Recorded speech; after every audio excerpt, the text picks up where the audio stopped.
The day started like any other Tuesday in the fluorescent-lit, soul-crushing silence of our business firm office. I was misty. I was 26, drowning in spreadsheets, and fueled entirely by cheap instant coffee and the faint hope that my life wasn't going to be defined by quarterly reports. My desk was a fortress of sticky notes and half-empty water bottles. I was in the middle of a brutal budgeting review, the kind that makes your eyes feel permanently crossed when I saw it. It wasn't slid neatly under my keyboard or clipped to a file. It was just there, centered perfectly on my ergonomic mousepad, a crisp ivory square of paper that didn't belong to the firm's standard cheap stock. It looked intentional. Too intentional. I paused my frantic clicking. For a second, I thought it was a passive-aggressive note from Janice in accounting about the way I left the microwave. Janice was a menace, but the paper was too high quality. And it was typewritten. That right there was the first bizarre detail. Who types a short note in an office full of email, Slack, and handwritten memos? It felt old school, anonymous, and strangely dramatic. Picked it up. My fingers grazed the slightly textured paper, which felt expensive and foreign in my hand. The text was in a cold, precise font, something like Times New Roman but sharper. It was short. Devastatingly short. It read, "He told me you'd never find out what happened in Manila." Beneath that single terrifying sentence, there was a neat, almost artistic signature. A stylized initial, a single capital C. My brain immediately short-circuited. Manila. That word hit me like a physical punch. It was a name that had only ever come up in one context in this office, always delivered with a sigh and a dramatic eye roll. It was the legendary, stressful, near-disaster business trip that my coworker Alex had been on 2 years ago. Alex. My chest felt tight, the air suddenly too thin. Alex sat maybe 15 feet away from me. His head currently bowed over his own monitor, his salt and pepper hair catching the sickly office light. The man I had spent the last year thinking of as a mildly annoying, completely harmless married work husband. The guy who always complained about his overreacting, jealous wife. The note seemed to hum with silent accusation. It wasn't a threat, not exactly, but it was far, far worse. It was a declaration that something real and secret connected me, someone named C, and Alex, all centered around a trip I knew absolutely nothing about except that it had been hellish for him. I felt a cold prickle of fear. A primal instinct that this wasn't a joke, wasn't office gossip, and certainly wasn't a budget review mishap. This was personal. This was directed at me or through me, and it implied a deep, hidden connection to a man I thought I knew, and the woman I was taught to believe was just paranoid. I looked around the cubicle farm, trying to spot anyone paying too much attention, but everyone was submerged in the daily grind, their faces illuminated by the screens. The office felt suddenly vast and empty, the perfect stage for a secret to play out. I slowly slid the note into my desk drawer, under the mountain of papers I was supposed to be reviewing. It felt too dangerous to leave out, too loaded with unspoken history. As I did this, I glanced over at Alex again. He was laughing, a low, easy chuckle, probably at some ridiculous email. He looked perfectly normal, perfectly relaxed. That normalcy, set against the cold, stark language of the note, was the most terrifying thing of all. For a year I'd listened to his stories about his wife Clara. That must be the C.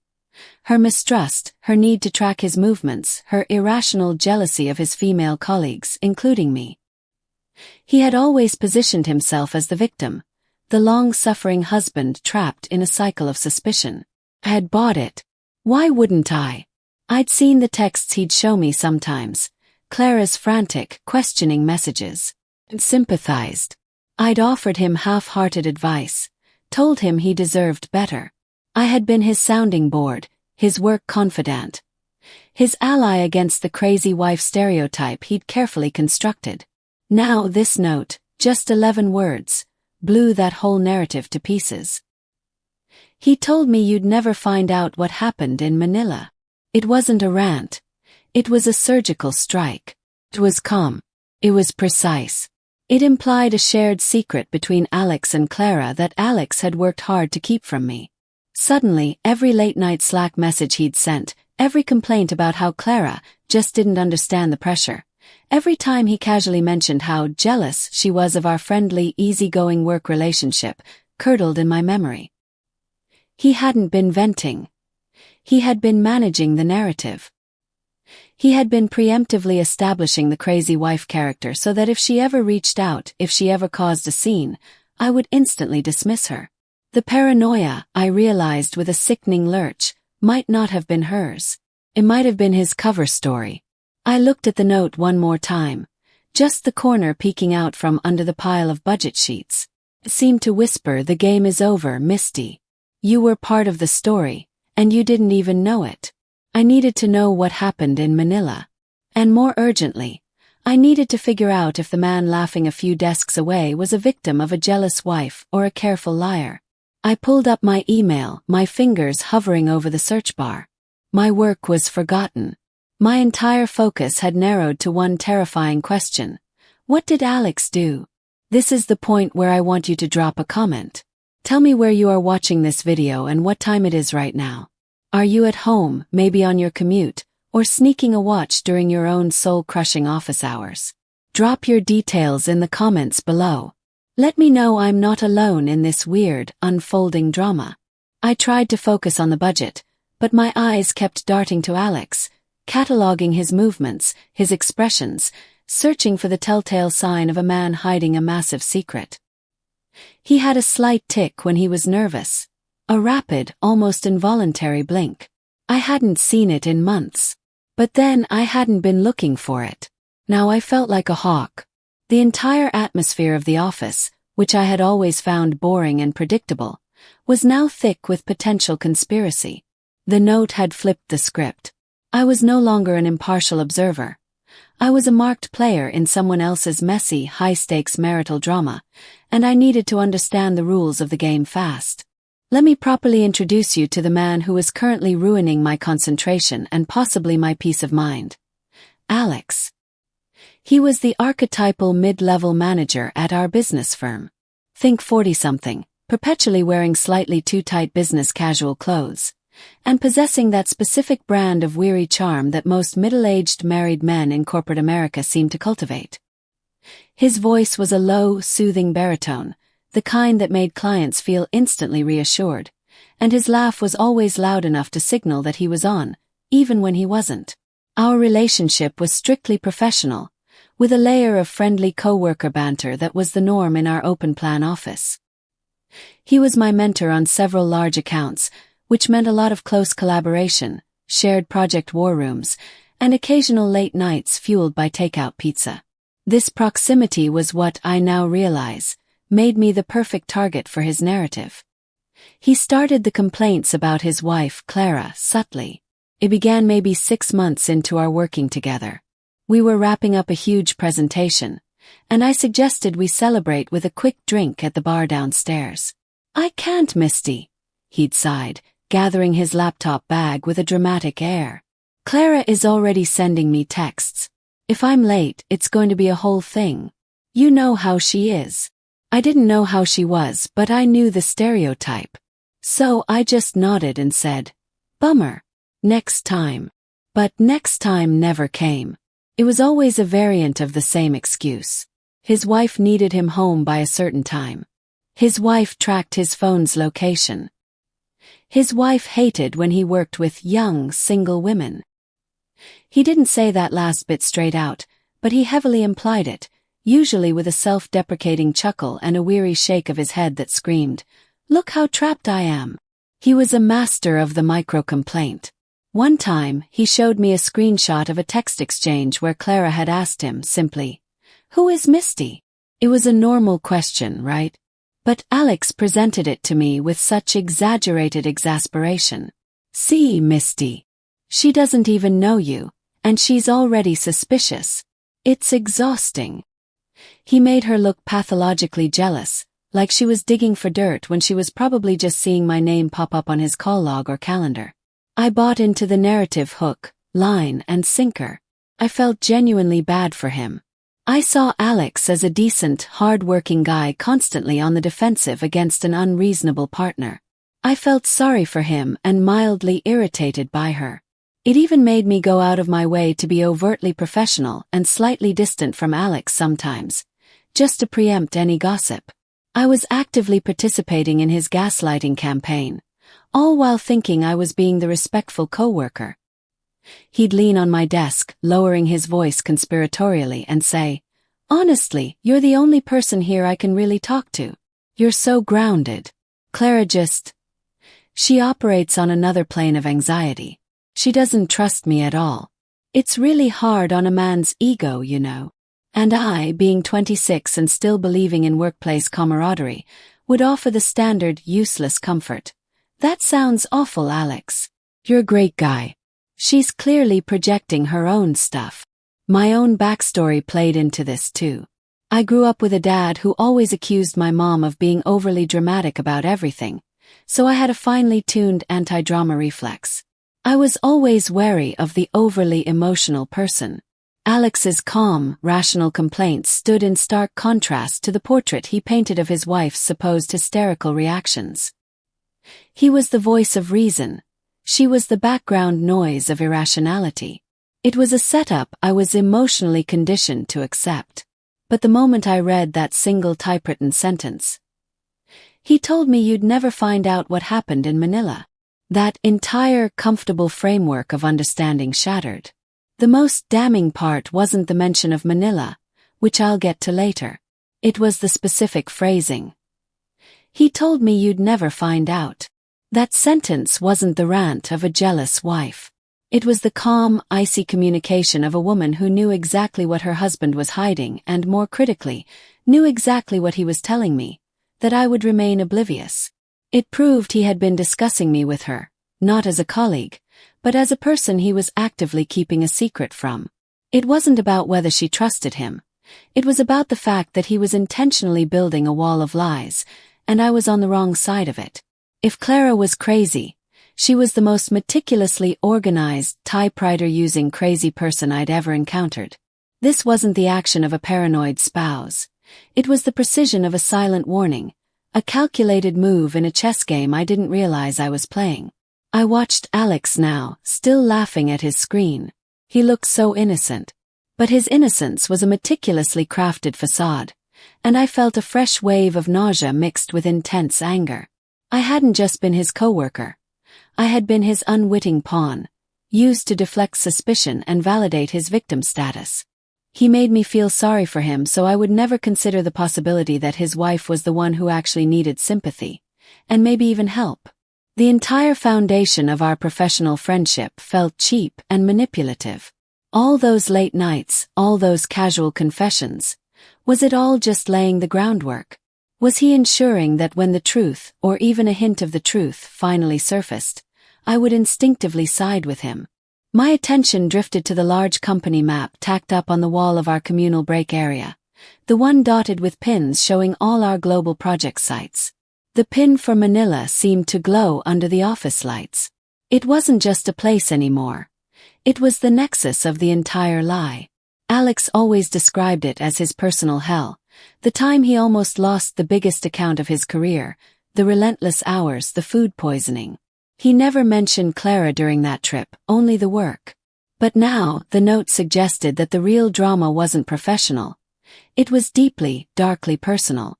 I opened a blank document, ostensibly to start drafting the next section of the budget, but my fingers typed a single, urgent query into the private document. What happened in Manila 2 years ago? The hunt was officially on. The thought of confronting Alex with this note was terrifying, but the thought of letting him continue his manipulation was even worse. I realized I had spent a year actively participating in Alex's careful campaign of character assassination against his own wife, Clara. It wasn't just that I believed him. I had become an unwitting agent in making her look like a frantic, irrational stereotype. And that's what makes the next detail so critically important. My own relatable disregard for drama. I'm a work-first person.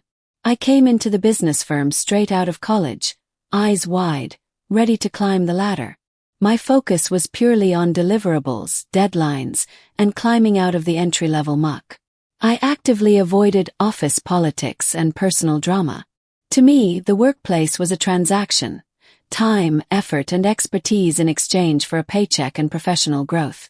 Anything that detracted from that felt like a frivolous waste of energy. I saw people who got tangled up in office gossip or emotional spats as unprofessional, almost sloppy. So, when Alex started complaining about Clara, my reaction was filtered through this lens of efficiency and dismissal. I saw his situation as a typical messy domestic inconvenience, a drag on his productivity, certainly, but nothing that warranted my deep personal investment.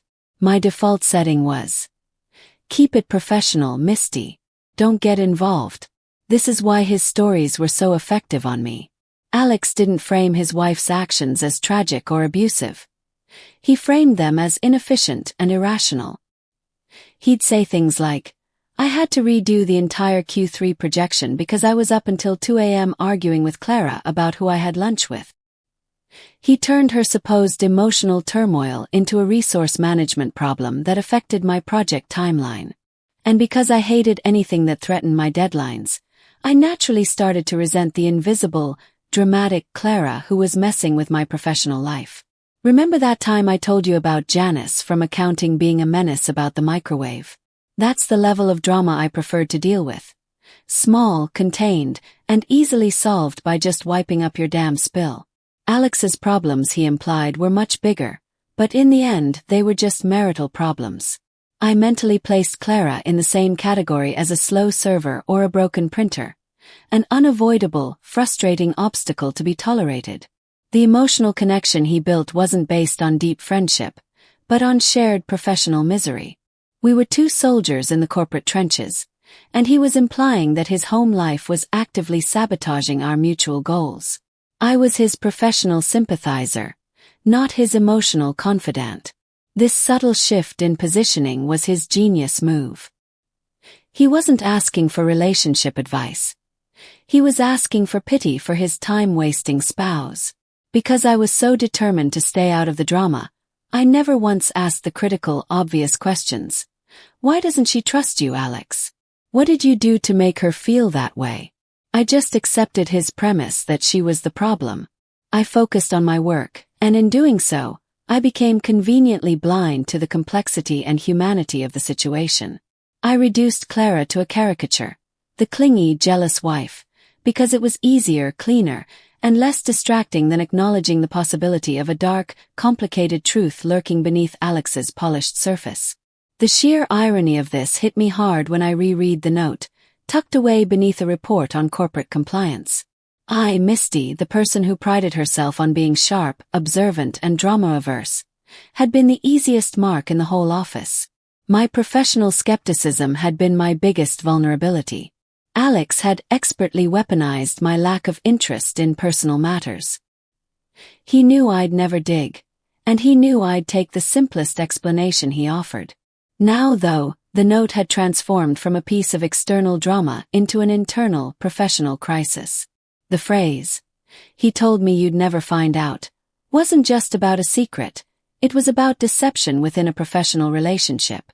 Alex had lied to me consistently, and those lies directly impacted my perception and decisions. If he was lying about something this massive and personal, what else was he lying about in the office? Were the Q3 projections really accurate? Was that huge client presentation he led last month based on solid ground? The seed of doubt, once planted, metastasized rapidly. My desk was no longer a fortress of productivity. It was ground zero for a psychological game. I looked down at the note, pulling it out and smoothing the crease with a shaky finger. The paper was still so crisp, the font so stark. I felt a surge of cold fury, not just at Alex for lying, but at myself for being so easily manipulated. I was supposed to be the smart one.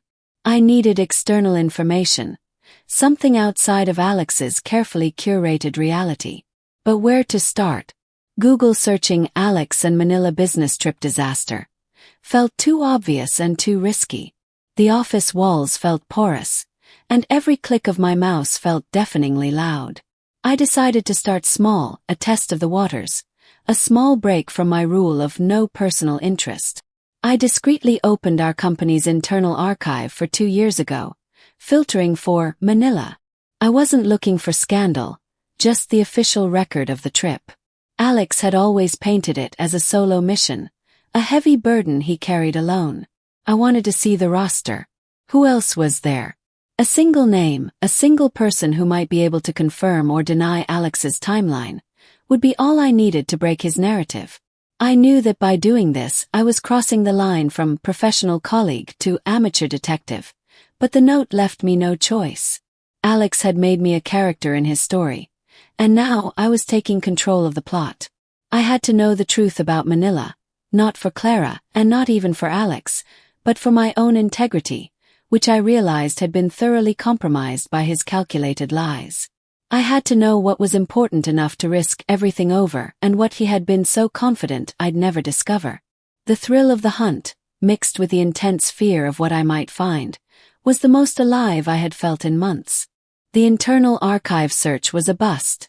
At first, the official Manila trip roster only listed Alex and 2 other people from the finance team, neither of whom I knew or even recognized by name. No explosive details, no suspicious activity. Just a list of employees who went to a very large, complex city 2 years ago. It felt disappointingly normal, which, paradoxically, only deepened my suspicion. Alex was too good at presenting a normal surface. But then, the peculiar pattern I mentioned started to emerge. A slow drip of strange, small favors Alex had asked of me over the past year. Looking back through my Slack history and old email threads, I realized these weren't random requests. They were always slightly out of the norm for our professional relationship, and critically, they all involved a layer of secrecy or circumvention. The first one that popped into my head happened about 9 months ago. He asked me to send a specific set of highly confidential presentation slides to his personal, non-work email address. I remember feeling a little weird about it, as company policy strictly forbade sending proprietary information to outside addresses. When I hesitated, he leaned in, lowering his voice. "Misty, please, just this once. My home network is down and I need to review these tonight. Clara has been fighting with the internet provider all day, and I can't risk losing this file. It's too important. I trust you to keep this between us. I'll delete the email first thing tomorrow morning." He framed it as a necessity born of his domestic chaos. Another instance of "Clara is making my life difficult, and you are my professional savior." I complied against my better judgment, telling myself it was just a temporary workaround for a good guy under pressure. Then there was the time he asked me to cover for him with our department head, Mr. Henderson. Alex was scheduled for a crucial, early morning conference call. He messaged me at 7:05 a.m., 5 minutes after the call was supposed to start. "Hey Misty, huge favor. Tell Henderson I'm stuck in traffic near the bridge. Signal is awful. I'm almost there. Please." But the bridge he mentioned was nowhere near his usual commute route, and he often talked about how he never took that route because of the construction. He was lying. But I jumped into the chat with Henderson anyway, smoothly covering for Alex's delay with a plausible, traffic-based excuse. I thought I was being a good colleague. Now I realize I was becoming his alibi service. The requests were always minor enough to seem negligible, but they created a quiet, shared dynamic of us against the rules, or in his language, us against the world, which included his wife, company policy, and inconvenient timelines. He was weaving me into a constant pattern of small deceptions, building a precedent of complicity. He wasn't asking me to commit fraud. He was asking me to tell white lies and bend the rules, all under the guise of urgency and trust. The most unsettling request, in light of the note, happened about 4 months ago. We were working on a particularly sensitive vendor contract. Alex asked me to draft a memo summarizing a key negotiation point, but specifically instructed me to date the memo 3 weeks later than the actual date of the meeting. "It's purely bureaucratic, Misty," he insisted, waving a hand dismissively. "The legal team wants to track these things by the intended implementation date, not the discussion date. It's just easier for documentation." I had argued with him on that one, pointing out that backdating or future dating documents was a massive red flag in audit. He got testy, which was unusual for his calm demeanor. "Misty, I'm telling you, this is how we have to do it for this client. Trust me." Just do the date change and don't mention it to anyone, okay? This is how we keep the project moving forward. The implication was clear. If I didn't comply, I was the one slowing down the project. I conceded, feeling dirty about it, but determined to keep the peace and the project timeline intact. Now I saw the common thread. Alex's need to manipulate information, obfuscate timelines, and leverage my cooperation under the cover of professional urgency or domestic chaos. He was testing my boundaries, normalizing small deceptions, and ensuring that I was in a position where if any real scandal broke, my fingerprints would already be on a few compromised documents. He was using my commitment to my job, my professional pride, to compromise my ethics. He had carefully cultivated an atmosphere of selective transparency, where he revealed just enough of his manufactured problems, the crazy wife, to justify his requests for secrecy and special favors. I felt a deeper sense of betrayal now. This wasn't just about Alex lying to his wife about an affair. This was about Alex potentially using my work and my reputation to cover for systemic issues, possibly even fraud, all while making me feel like a valued, trustworthy confidant. The note. "He told me you'd never find out what happened in Manila," was Clara's way of saying. "He lies about everything, even the small things he asks of you, and he believes you are too naive to connect the dots." I pulled up the memo I had future dated. The client was one of our largest, the one that had a major partnership deal confirmed right after the Manila trip. The connection was probably nothing, but I couldn't shake the feeling that every small, strange request was leading to a larger corporate deception, and Clara's note was the only key I had. I had to approach Alex about the note, but not before I had more armor. Showing him the note now would just allow him to spin a new story, to frame Clara as an industrial spy or a vengeful ex. I needed to know what the Manila secret was, so I could dismantle his lies before he could even start building them. My detective work needed to pivot from office records to the most recent, most unsettling connection to the trip, the casual mention he'd made of it just last week. That, I hoped, would be the thread I could pull on. The note sat in my drawer, a silent, ticking time bomb, but the real charge was set last week, during a completely mundane coffee break. That's when Alex dropped the name Manila again, not in the context of an official report, but as a casual, almost throwaway line that now chilled me to the bone. We were in the break room, standing by the lukewarm coffee dispenser, the heart of all mediocre office interactions. I was complaining about a complicated logistics issue with a vendor in Singapore. Alex was stirring his coffee, looking incredibly bored. His usual posture when pretending to listen to work problems that weren't his. "Oh, that's nothing, Misty," he said, letting out a heavy, world-weary sigh. "You want to talk about logistics nightmares? Try the Manila trip 2 years ago. That was true chaos. We were dealing with 3 different governmental agencies. The client was pulling out, and frankly, I almost didn't make it back alive." He chuckled, but it wasn't a genuine laugh. It was the kind of quick, tense sound a person makes when they are trying to dismiss something too serious. I remember my reply exactly because it was so utterly shallow. "Yikes, well, at least you got some decent travel miles out of it, right?" I was trying to lighten the mood, steering the conversation back to the mundane. He didn't laugh back. He took a long, slow sip of his terrible coffee, and his eyes, which usually had a spark of professional polish, seemed to go vacant for a second, looking past me and out the window at the gray parking lot. The look on his face wasn't one of stress over a business deal. It was pure, quiet dread. "Travel miles," he muttered, almost to himself. "Yeah, I got miles. But what I really brought back was a headache I can't shake. You know, that kind of trip where you realize how fragile everything is. Your job, your marriage, your reputation." He trailed off, then seemed to snap back to the present. "Anyway, your Singapore problem is a piece of cake compared to that. You'll figure it out." He'd walked away then, leaving me standing there, slightly confused by the sudden, intense tone shift. At the time, I filed it away as Alex being melodramatic again, another subtle appeal for sympathy. He was constantly reminding people of the burden he carried, the sheer amount of pressure he was under. But now, with Clara's typewritten warning burning a hole in my desk drawer, The entire exchange took on a terrifying new context.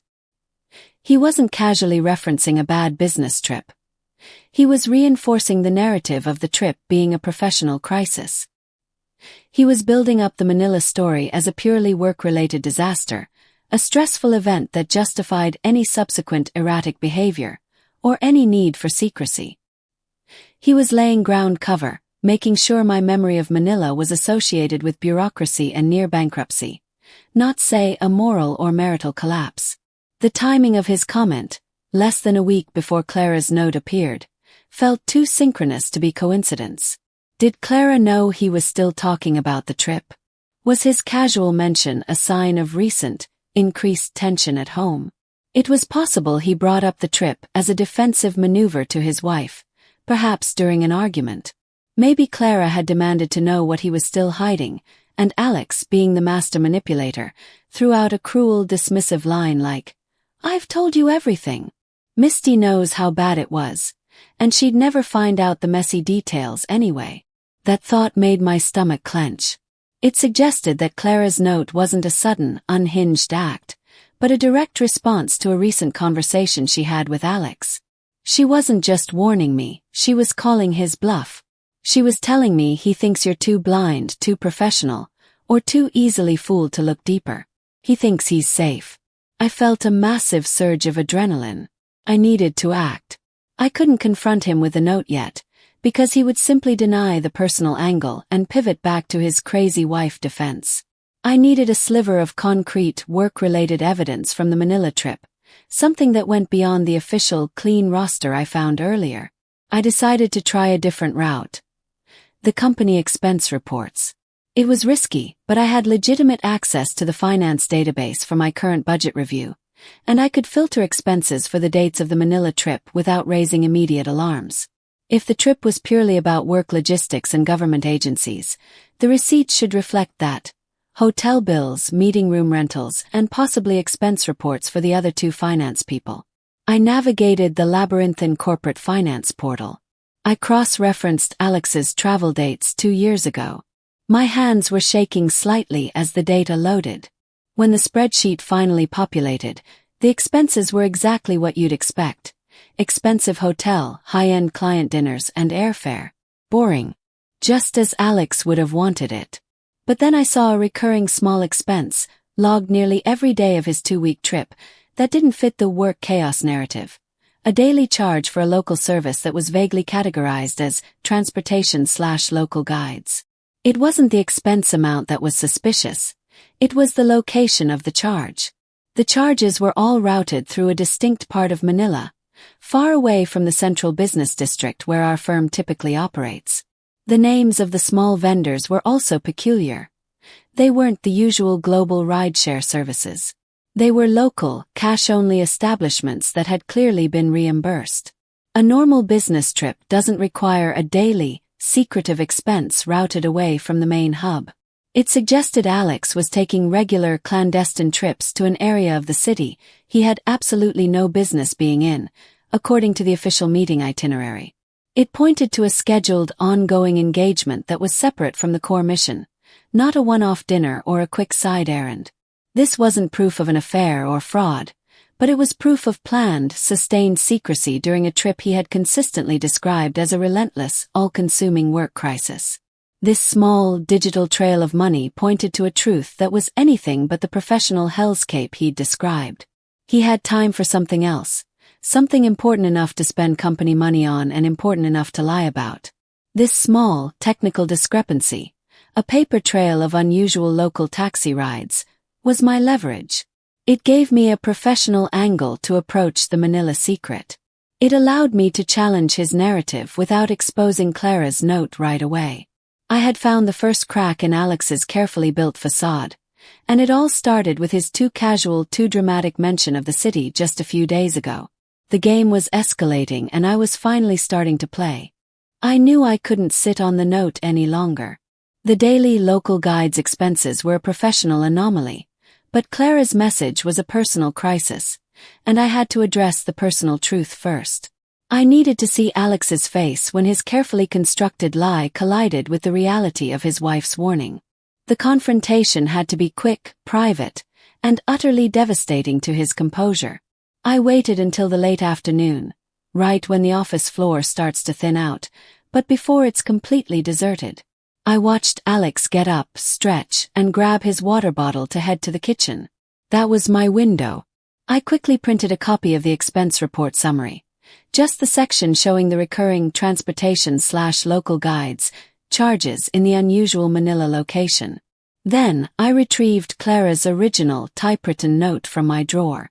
I folded the expense sheet, but I left the note unfolded, gripping it tightly in my hand.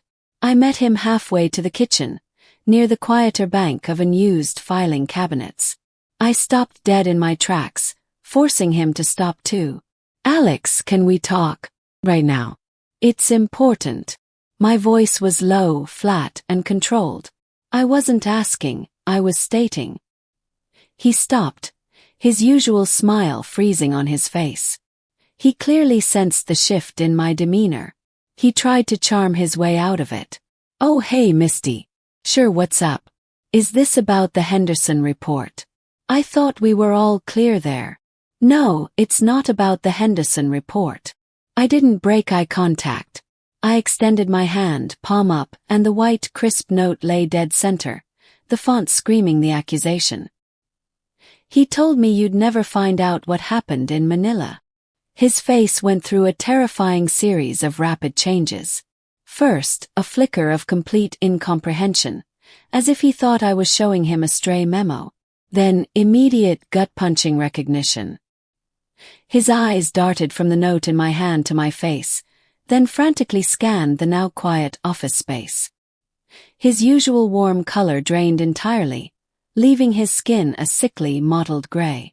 The water bottle slipped from his fingers and hit the industrial carpet with a dull thud, water sloshing out and slowly spreading a dark patch.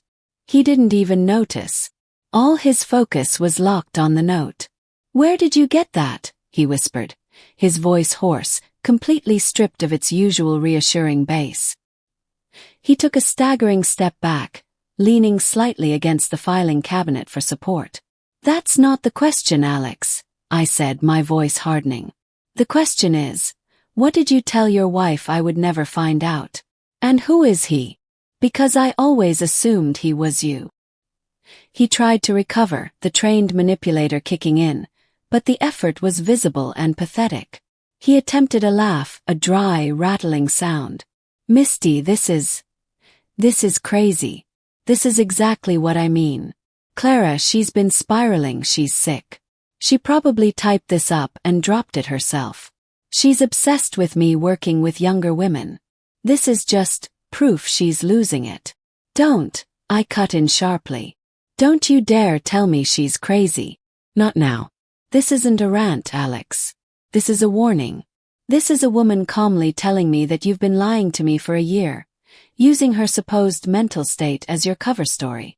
I reached into my pocket and pulled out the folded expense sheet, snapping it open. The noise was loud in the silence.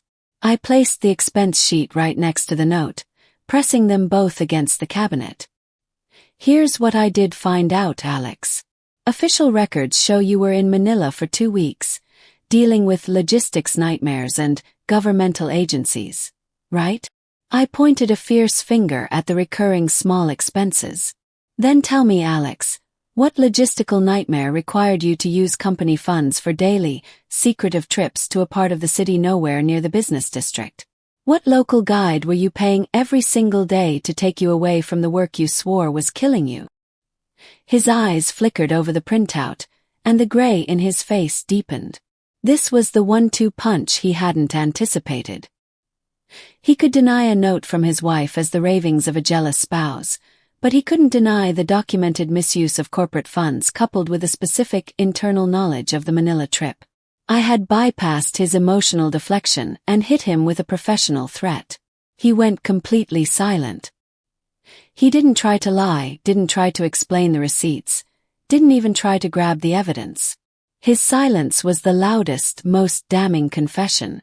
Finally he spoke, his eyes pleading, but his tone was laced with a different kind of manipulation, a desperate attempt to appeal to our friendship. Misty, please. Look, you have no idea what you're messing with. This is bigger than you think. It has nothing to do with you, okay?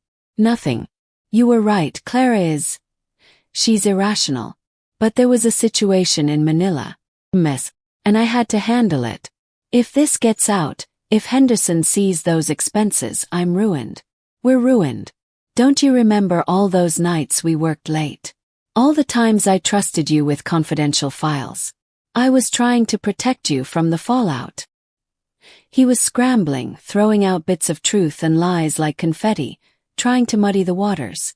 The emphasis on "we're ruined" was a classic callback to the pattern of complicity he'd established with me. He was still trying to frame us as partners against a corrupt system, or a crazy wife, or some vague mess. No, Alex, I said, shaking my head slowly. You weren't protecting me. You were using me as an alibi and a scapegoat. You were setting me up to dismiss the only person who was trying to tell me the truth. And the note says, he told me you'd never find out what happened in Manila. That tells me you were talking about me, the person you were actively deceiving. I need the truth, Alex. All of it. What happened in Manila that you spent a year covering up? He leaned his head back against the filing cabinet, closing his eyes, letting out a long, shuddering breath. The silence stretched, thick with dread. He looked less like a corporate shark and more like a cornered animal. This was the moment I realized I had him. Alex's silence was a heavy, suffocating thing, but it didn't last. Once he realized the extent of the evidence, the note proving he was lying about his wife, and the receipts proving he was lying about Manila, he went from cornered animal to desperate negotiator. He was ruined either way, but his primal instinct was to save his career and his reputation, and that meant getting me to back off. Misty, please. Look, you're smart. You're good. Don't throw your career away over this. You're talking about my marriage, my life, he hissed, his voice dangerously low. He completely ignored the expense report now, focusing only on the emotional blackmail. I didn't budge. You threw my integrity away when you made me lie to Mr. Henderson and future date documents. I'm not talking about your marriage, Alex. I'm talking about corporate fraud and manipulation. I need to know what you're covering up, because you made me a part of your cover-up. I knew I was walking on eggshells.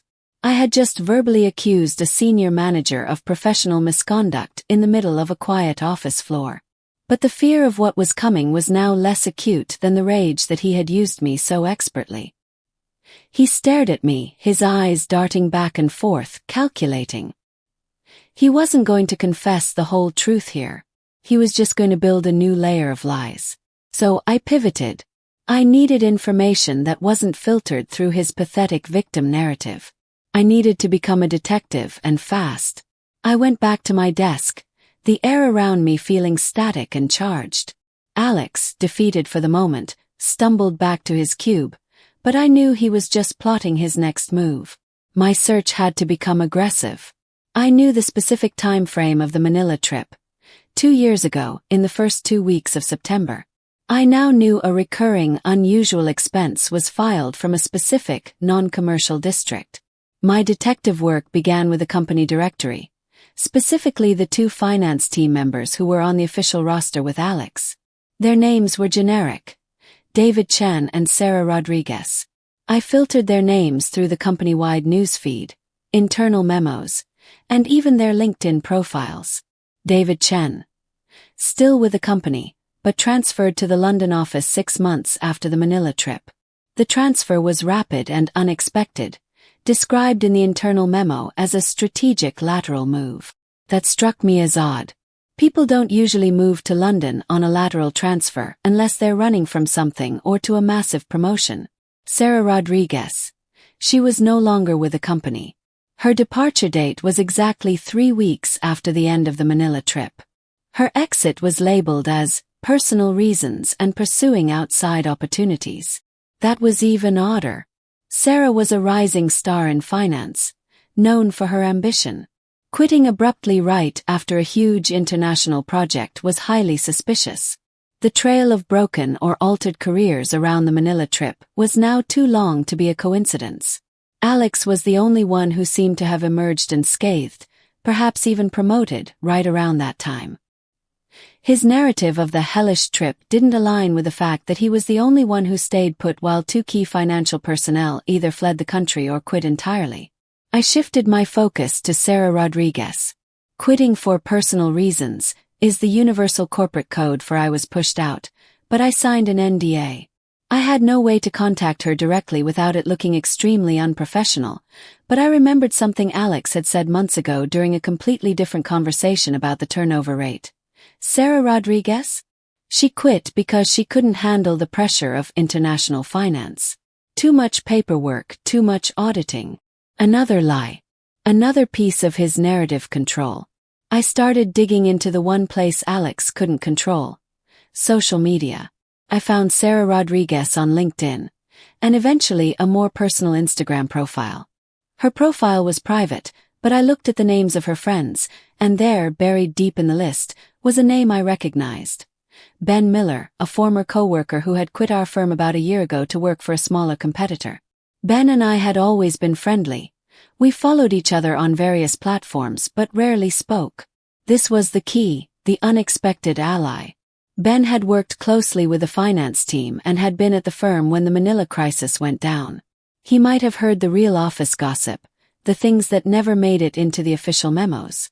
I took a deep breath and drafted a careful, casual-sounding direct message to Ben on LinkedIn. I couldn't mention Clara or the note, or the expense report. I had to approach this with professional curiosity, a callback to our shared history. Hey Ben, it's Misty from the old office. Random question, but I'm swamped with a huge retrospective report and keep hitting walls on the data from the Manila trip 2 years ago. Specifically, I'm trying to figure out why Sarah Rodriguez left so fast afterwards. I know you guys were close. Did she ever mention anything? Would be a huge help. Catch up soon. Waited. The agonizing silence between sending the message and getting a reply felt like hours. I had committed to a path of deep inquiry, and there was no turning back. I was searching for a secret that Alex was willing to lie, manipulate, and potentially commit fraud to keep buried. I just needed one person outside of his orbit to confirm the truth. About 20 minutes later, my phone buzzed with Ben's reply. It was short, not on LinkedIn, but a quick text message to my personal phone. A sign that whatever he had to say, he didn't want a digital paper trail on a professional network. Misty, hey, that Manila stuff is toxic. Don't touch it. It's not paperwork. Call me tonight but not from your work phone. Seriously. The message was cryptic, urgent, and confirmed everything I feared. The paper trail wasn't about missing documentation. It was about something toxic. I was finally outside of Alex's control and about to get the truth. Ben's text message. That Manila stuff is toxic. Don't touch it. Call me tonight but not from your work phone. Seriously. Was the definitive external validation I had desperately needed. It confirmed that Alex's account of the Manila trip as a purely stressful professional venture was a lie. The severity of Ben's tone instantly erased any lingering doubt that Clara's note was the work of a hysterical mind. I knew then that the secret was not just about a messy affair. It was something dirty, something the company had actively swept under the rug. I spent the next few hours in a state of high-alert anxiety, pretending to be working on the Q4 budget, but really just counting the seconds until I could call Ben. My focus was shot. I kept looking at Alex, who was now typing furiously, occasionally pausing to glance nervously over his monitor in my direction. He was clearly preparing his defense, maybe even contacting someone to run interference. The whole office felt like a fishbowl, and I was convinced every colleague knew something was terribly wrong, even if they couldn't name it. To keep my hands busy and my mind from spinning out of control, I returned to the one concrete piece of evidence I had, the expense report summary. I needed to understand what was so important about that specific, non-commercial district of Manila. I discreetly pulled up a map application on my personal phone and cross-referenced the few known addresses from the transportation/local guides vendors. The resulting pattern was unnerving. The cluster of addresses wasn't a business park, a government office, or even a luxury hotel. It was a dense, highly specialized area known primarily for medical tourism and, more specifically, for a controversial high-end clinic that specialized in certain types of elective, highly confidential procedures. The dots were starting to connect, forming a picture that was far darker than I had initially imagined. Alex's desperation to cover up a mistake, Sarah Rodriguez quitting abruptly, David Chen being transferred to another continent, and now the daily expenses leading directly to a secretive medical facility in a foreign country. This wasn't about missing documentation or a minor ethical breach. This was about a profound personal crisis, one that likely involved the health or safety of someone connected to the project, and which Alex had subsequently covered up using company resources and manipulating his colleagues. I thought back to Alex's vague mention of the trip leaving him with a headache I can't shake, and how the trip made him realize how fragile everything is. He wasn't talking about his job. He was talking about the life-altering consequences of whatever he had done in Manila. The key clue, however, emerged when I looked deeper into the two finance workers, David and Sarah. I revisited their official LinkedIn profiles. David Chen, the one transferred to London, had a profile picture that now looked jarringly different from his old company badge photo. He looked thinner, older, and his hair was significantly grayer. I dismissed it as stress until I noticed a small detail in his professional summary. A brief, almost clinical mention that he had taken a 3-month personal leave exactly 1 month after the Manila trip, before his transfer. A 3-month leave right after a major, successful project. A lateral transfer to London. These were the actions of someone who had suffered a severe consequence, who needed a long recovery, and who the company wanted to quietly relocate to contain a scandal. Then I focused on Sarah Rodriguez, the one who quit for personal reasons. Her public profile listed her as having a master's degree in finance, specializing in corporate ethics and auditing. A woman with her background would never voluntarily quit over too much paperwork, or voluntarily date a memo incorrectly. She quit because she saw something deeply wrong. She quit because the Manila mess was not just a personal issue but a massive ethical problem that she refused to touch, even at the cost of her career. The realization hit me with the force of a physical blow. Alex didn't just lie about a business trip. He must have caused or facilitated an event during that trip, possibly related to the secretive clinic, that had severe professional and personal fallout, and then used his position to ensure his colleagues were either silenced, Sarah, or relocated, David. Alex wasn't just lying to his wife. He was actively destroying careers to protect his own secret. My phone vibrated. It was Ben texting again. "Can't wait. I've got something to show you that puts this all in perspective. It's not about money, Misty. It's about a mistake." I locked my desk, slid Clara's note and the expense sheet into my bag, and walked out of the office. Alex watched me leave, and I didn't look back. I had to meet Ben. This entire puzzle, from the cryptic note to the strange receipts, was about to be solved, and I knew the truth was going to be ugly. I felt a profound sense of isolation. Alex had so successfully made me an accessory to his narrative that I felt I couldn't trust anyone in that building. I was alone in uncovering a truth the entire firm had tried to bury. I met Ben at a quiet coffee shop several blocks from the office, choosing a table far from the windows. I felt like a spy in a bad thriller, clutching my purse with Clara's note and the expense sheet inside. When Ben arrived, he looked nervous, far more tense than the laid-back guy I remembered. He ordered a black coffee and didn't touch it. "Thanks for coming, Ben," I started, keeping my voice low. "Your text was worrying. What is this Manila thing really about?" Alex is sticking to the crazy wife story and acting like it was just a tough account. Ben leaned forward, his elbows on the table, and glanced around the almost empty shop. "Alex is a coward and a liar, Misty. That trip wasn't a tough account. It was a catastrophe he caused, and the company spent millions to bury it. But it's not the kind of catastrophe you think." He took a shaky breath. "It started with a client, a huge development firm in Manila. Alex was running point. They were doing shady stuff, paying off local officials and cutting corners on safety. Alex knew it, but he was under immense pressure to close the deal. The official line was that the negotiations were difficult. The truth is, Alex was flying solo on a lot of the unethical decisions, trying to make himself look like a hero. I nodded, thinking of the memos I had to backdate. This tracked perfectly with his pattern of manipulating documentation. Here's the part that got swept up, Ben continued, his voice dropping to a near whisper. The client was moving a massive amount of cash to finalize a deal, and Alex, supposedly to safeguard it from the corrupt local partners, decided to physically move the funds. Not a bank transfer. Actual cash. He convinced David Chen and Sarah Rodriguez, the finance people, to participate, assuring them it was a one-time, highly protected measure. I gripped my coffee cup, my knuckles turning white. Actual cash. That's insane. That's a huge liability. It gets worse. On the way to the final meeting, the car they were in, a private, unmarked vehicle, was ambushed. Not a robbery. It was targeted.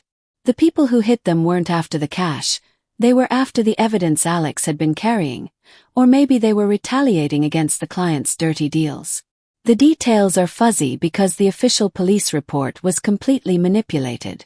But what we know for sure is that David Chen was seriously injured. Ben confirmed my suspicion about the transfer. David was in a bad way. He spent weeks in a hospital in Manila.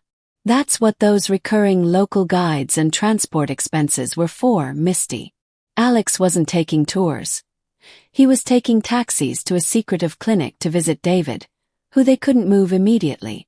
And that's why David took 3 months leave and was immediately transferred to London. The company paid him handsomely and moved him to hide the entire incident from the US office, especially from auditing and liability. I finally understood the full picture of the corporate cover-up, but I was still missing the personal element. Clara's note. I asked, what about Sarah Rodriguez? Why did she quit? And what does this have to do with Alex's wife? Sarah, Ben said, a trace of respect in his voice. Sarah was the ethical one. She saw the whole thing. The ambush, the cover-up, Alex's blatant disregard for David's safety just to save his own skin and the deal. She went straight to HR and legal as soon as she was back. She told them everything. Alex's involvement, the illicit cash transfer, the official reports being doctored. The company didn't fire Alex because he saved the client deal. Barely. And they wanted to avoid a massive lawsuit over the injured employee. So they silenced Sarah. They forced her out with a non-disclosure agreement. She walked away from her career because she wouldn't sign off on Alex's fraud. She told me, it wasn't the work that was dangerous, Ben, it was Alex. He paused, letting the weight of the revelation sink in. Now, Clara, you said Alex told you she was jealous and crazy, right? He told everyone that. But Clara knew everything. She was trying to warn people. She tried to tell me once, a subtle email that I deleted because I thought she was just the psycho wife everyone said she was. The "he told me you'd never find out" note isn't about an affair, Misty. It's about Clara knowing Alex committed fraud and endangered his colleagues, and knowing that Alex had successfully framed her as delusional to keep anyone from listening to her. Alex wasn't worried about an affair. He was worried about prison, a massive corporate lawsuit, and the total destruction of his reputation. He used his wife's manufactured jealousy as a defensive smokescreen to discredit any real information she might leak. And I had been his most loyal, most easily fooled audience, actively helping him paint the picture of his crazy wife every time he complained to me. I pulled out the note and the expense sheet, placing them on the table. The note suddenly felt less like a threat and more like a desperate cry for help and a final act of justice. Clara, the woman I thought was paranoid, was the only person with the guts to try to warn the world that Alex was a sociopath who had ruined lives to save his own job. The entire situation was a carefully crafted illusion of an innocent victim being pursued by a crazy wife, when in reality, the victim was the one orchestrating the entire psychological war. Ben's revelation hit me like a physical shockwave. It wasn't just a betrayal of personal trust. It was an unveiling of a monstrous lie that had poisoned the atmosphere of the entire firm and had been carefully designed to make me, and everyone else, a pawn in Alex's self-preservation scheme. The jealous wife wasn't a stereotype. She was the only honest witness. The entire structure of my relationship with Alex, the shared projects, the late-night pizza, the comforting sighs, all of it came flooding back, but now viewed through the dark, cold lens of his calculated manipulation. I finally saw the unmasking of Alex's game. He didn't just lie about Clara. He executed a professional-grade character assassination campaign against her, and he chose me, the drama-averse, work-focused Misty, to be his primary audience and co-conspirator. The setup. Every time he complained about Clara tracking his phone, he was normalizing the idea that she was the one with the trust issues, preemptively invalidating any future warning she might give. He was preparing the ground. The complicity. By asking me to send emails to his personal address or cover for him with Mr. Henderson, he created small, shared secrets. This was his way of bonding me to him, making me feel like I was his trusted ally in navigating the corporate world and his messy home life. This made it much harder for me to question him later. The deflection. His constant low-grade lamenting about his fragile ego and Clara's paranoia wasn't venting, it was emotional inoculation. He ensured that when Clara's note finally arrived, my immediate, deeply conditioned response would be, "Poor Alex, his crazy wife is at it again." I would dismiss the truth before I even read it. The genius, and the cruelty, of his manipulation was that he didn't require me to do anything grand. He just required my relatable disregard for drama and my commitment to professional decorum. He knew I'd never ask the tough questions because I was too focused on my spreadsheets and my career trajectory. I had essentially become his public relations manager for the crazy wife narrative, all while thinking I was being a sympathetic, rational colleague. This was why the phrasing of the note, "He told me you'd never find out what happened in Manila," was so devastatingly accurate. It wasn't about the act itself. It was about the contempt Alex held for my intelligence. He was so confident in his ability to manipulate me that he actually boasted about it to his wife. He was, in effect, telling Clara, "Misty is so easy to fool, she'll never believe you over me." The full scope of the Manila catastrophe, the illicit cash, the targeted ambush, David Chen's severe injury, Sarah Rodriguez's ethical resignation, and the multi-million-dollar corporate cover-up, made his flimsy domestic complaint seem monstrous. Alex wasn't just a bad husband. He was a corporate criminal who had leveraged his wife's manufactured public image to save himself from prison time and unemployment. I was flooded with a burning mix of anger and self-reproach. I had to face the truth. My professional cynicism and my desire to avoid personal messy drama had made me exactly the kind of predictable, easily maneuvered person Alex specialized in exploiting. I had actively participated in the slander of an innocent woman because it was easier than confronting the difficult truth about a man I thought I knew. I looked down at the note, now resting on the table next to the expense report summary Ben had glanced at. The paper wasn't just a piece of evidence. It was a testament to Clara's courage.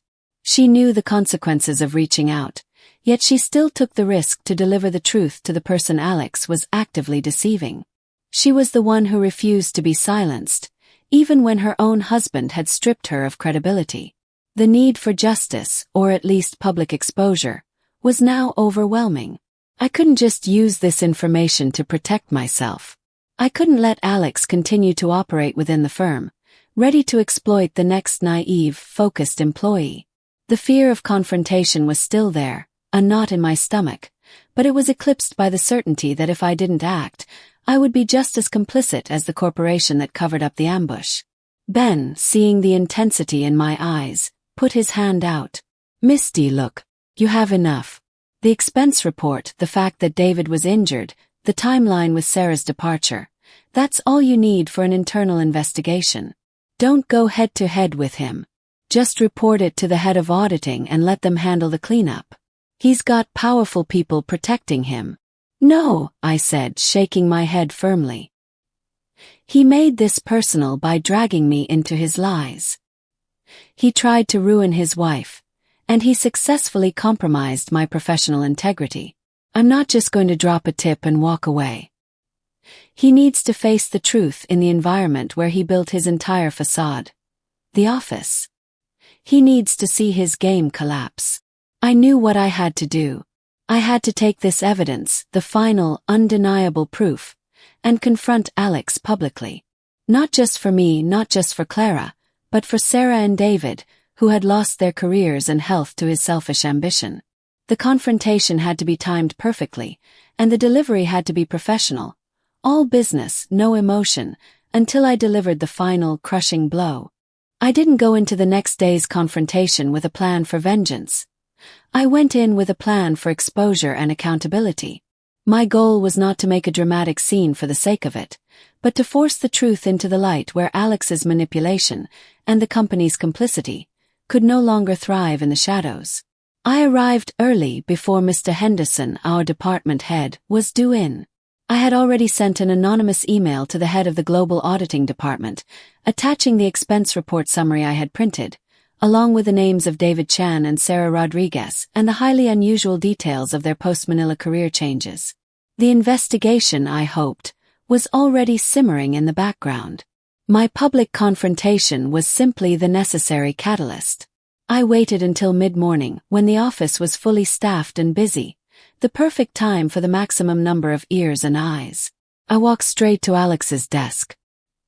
He was on a call, leaning back in his chair, smiling and nodding, playing the part of the trustworthy senior manager perfectly. I stood silently next to his desk until he hung up, his eyes narrowing in irritation and fear as he saw me. "Misty, what is it? Can't this wait? I have back-to-back calls," he snapped, trying to re-establish dominance. I didn't raise my voice, but I projected it, making sure it carried across the cubicle walls. "It can't wait, Alex. It's about Manila." A few heads turned. Alex's face went white again. "Misty, I told you you need to stop. We can talk about this privately." "We've been talking about things privately for a year, Alex," I replied, my voice steady. "And that's how you managed to lie to me, lie to the company, and lie to your wife about almost causing a fatal incident during a cash transfer that you personally initiated to close an unethical deal." I saw Mr. Henderson's door open slightly. Alex was frantic. He stood up, trying to physically pull me toward the nearest conference room. "Misty, you are making a massive mistake. You're going to get fired." I resisted the pull, standing my ground. "I'm not the one who signed off on a massive cash transfer in a high-risk zone and got a colleague, David Chen, severely injured, Alex. You are.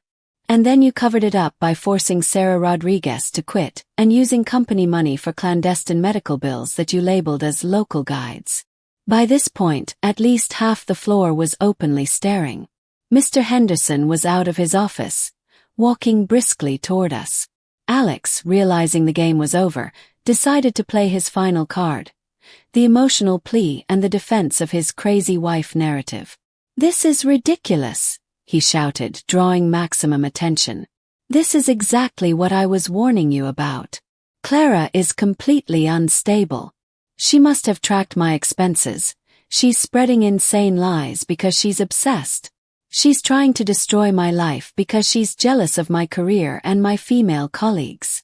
I waited for the perfect moment, the crescendo of his public lie.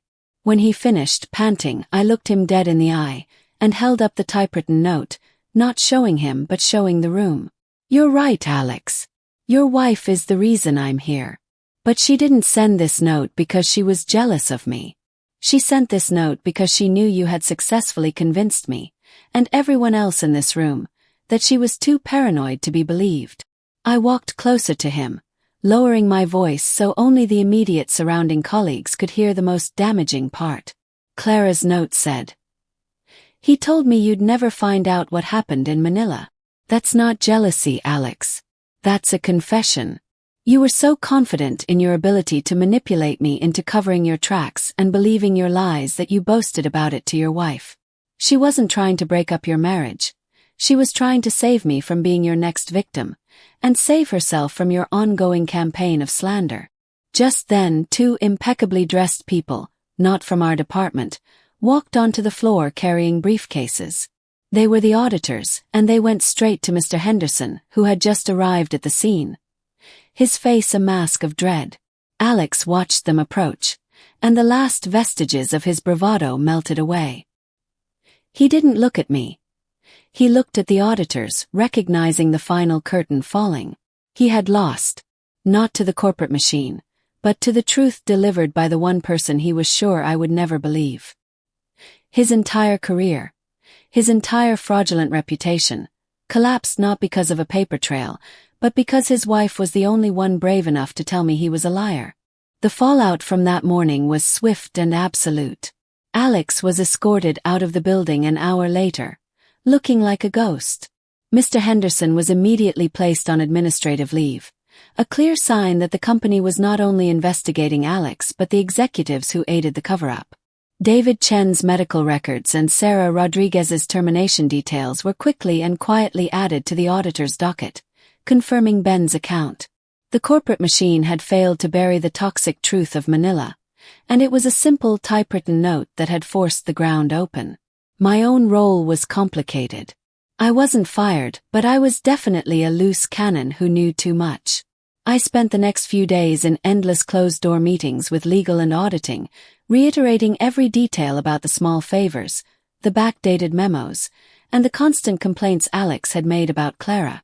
They were keen to frame me as a helpful, slightly naive whistleblower, and I was happy to let them, as long as the truth about Alex's actions, the fraud, the cover-up, the psychological abuse, was on the record.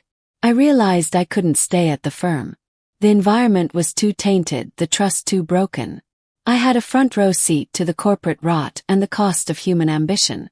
I resigned a week later, using the experience, ironically, to successfully negotiate a senior role at a rival firm that prided itself on ethical governance, a quality I now valued above all else. The final resolution wasn't a neat, cinematic ending. Alex probably faced criminal charges related to the cash transfer, but I never followed up. My personal resolution came in a quieter, more profound way. A few weeks after I resigned, I received an anonymous package in the mail at my new address, which was a strange relief, as it meant Clara hadn't been able to find me at the old office. Inside the package was a beautifully handwritten note on thick ivory paper, the same high quality as the typewritten warning. It was signed with the same stylized capital C. The note simply said, "Thank you, Misty. You didn't believe him." That was enough. There was a profound, heartbreaking relief in that short sentence. It wasn't about vindication for me. It was about validating Clara's sanity, her courage, and her truth. I had dismissed her as a cartoon villain for a year, but in the end, she had been the only one who saw the monster clearly and risked everything to save someone she didn't even know. The lingering question, the thought that still keeps me up sometimes, isn't about Alex's criminality, but about trust. How many people in my life, in your life, am I dismissing because their truth is inconvenient, or because they don't fit the neat narrative I've decided to believe? Alex didn't succeed because he was a brilliant liar. He succeeded because he was a master at exploiting the simple human desire to take the path of least resistance, to believe the easy, charming story over the difficult, messy truth. The note, the entire saga, taught me a brutal, essential lesson. The truly dangerous people are the ones who weaponize charm and play the victim to hide a vast, toxic secret. And the person you are quickest to dismiss as crazy or dramatic might just be the only one telling you the truth. I'm Misty, and this is my story of how I learned that the line between professional courtesy and professional complicity is razor thin. And sometimes, the only way to save yourself is to trust the one person your supposed friend told you to distrust the most. If you like this story about manipulation, betrayal, and unexpected courage, please drop a comment and let me know your thoughts. Like this video, and subscribe for more deep dive stories about how real-life office drama is always weirder than fiction.